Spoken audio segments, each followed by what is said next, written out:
А това е гледката от съседния връх, който се казва Свобода, демек Liberty. И това, което се вижда отсреща, е върха Флуум, на който бях преди по-малко от 1 час. И тук пак същите планини, необятни и необозрими. И тук отсреща, това май е връх Линкълн, а баш зад него, но той го закрива, е връх Лафайет. А това отсреща е пистата Кенън, дето сега като ставам на 65 години ще карам без пари.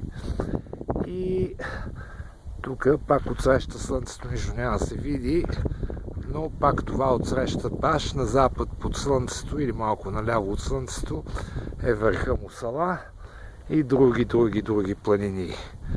А тук, надявам се, че се вижда, е гората, в която трябва да сляза и пак ще трябва да ходя с фенерче, любимото ми занимание.